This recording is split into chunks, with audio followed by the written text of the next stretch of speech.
दक्ष police news, पहिले खाकी मग बाकी। मनमाड नगरपालिकेने राबवलेल्या अतिक्रमण निर्मूलन मोहिमेत विस्थापित झालेल्या गरजू गाळेधारकांना आता दिलासा मिळणार असून त्यांना सवलतीच्या दरात गाळे उपलब्ध करून देण्याची ग्वाही आमदार सुहास अण्णा कांदे यांनी दिली। आमदार कांदे यांनी अतिक्रमणधारकांच्या पुनर्वसनाबाबत नगराध्यक्ष, नगरसेवक तसंच पालिकेच्या अधिकाऱ्यांची बैठक घेतली। त्यानंतर झालेल्या पत्रकार परिषदेत त्यांनी ही माहिती दिली।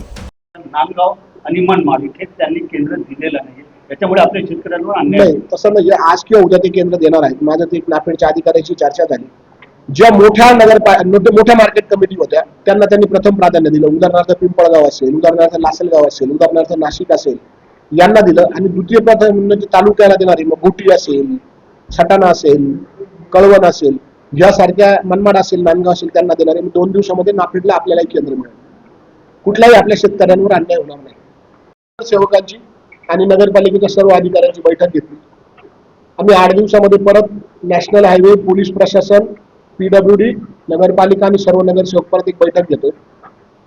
या अतिक्रमणामध्ये आम्हाला ज्या राज्याच्या आणि केंद्राच्या ज्या गाईडलाईन होत्या त्या गाईडलाईन नुसार आम्ही सगळे अतिक्रमण नगरपालिकेने काढले। अनावधानाने कोणावर अन्याय अत्याचार झाला असेल तर त्याचे निर्मूलन लगेच करण्यात येईल। आणि ज्यांनी अतिक्रमण काढून परत जर अतिक्रमण केलं असेल तर त्याच्यावर गुन्हा दाखल करून परत त्याचंही अतिक्रमण काढलं नाही। अजून काय असेल आता पुनर्वसनासाठी आम्ही सर्व नगरसेवकांची आणि अधिकाऱ्यांची बैठक घेतली। IODP मध्ये 68 गाळे आहेत। अजून सगळे मिळून 1,400 गाळे ह्या नगरपालिकेकडे आहे। तर याच्यामध्ये दुर्दैवाने ह्या गाळ्यांच्या किमती 5 ते 6 लाख रुपये आणि त्या टपरीधारकांना परवडणाऱ्या नाहीये। एक त्रिसूची कमिटी होती। त्या कमिटीमध्ये आमदार असतो, कलेक्टर असतो आणि प्रांत असतो। त्या कमिटीला ती कमिटी बसून आम्ही त्या कमिटीमधून त्याला ते अधिकार असतात गाळ्याच्या किमती कमी करायच्या।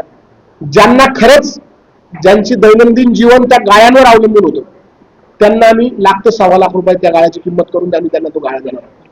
पालिकेकडे सध्या IUDP भागात 68 व इतर ठिकाणचे मिळून 125 पेक्षा जास्त गाळे उपलब्ध आहे। मात्र त्याची अनामत रक्कम 5 लाख रुपयापेक्षा जास्त असून सर्वसामान्य टपरीधारकांना परवडणारी नाहीये। जिल्हाधिकारी, प्रांत, आमदार अशी त्रिसूत्री कमिटीची बैठक घेऊन टपरीधारकांना परवडतील अशा 1 ते 1.25 लाख रुपये अनामत रकमेत हे गाळे उपलब्ध करून देण्यात येतील अशी ग्वाहीही आमदार कांदे यांनी दिली आहे। तसंच अतिक्रमण हटाव मोहिमेत कोणावरही अन्याय होणार नाही असंही आमदार कांदे यांनी स्पष्ट केलंय।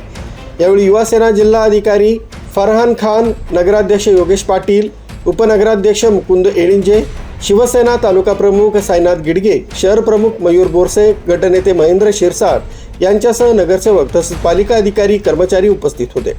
न्यूज ब्युरो, दक्ष पोलीस न्यूज, मनमाड।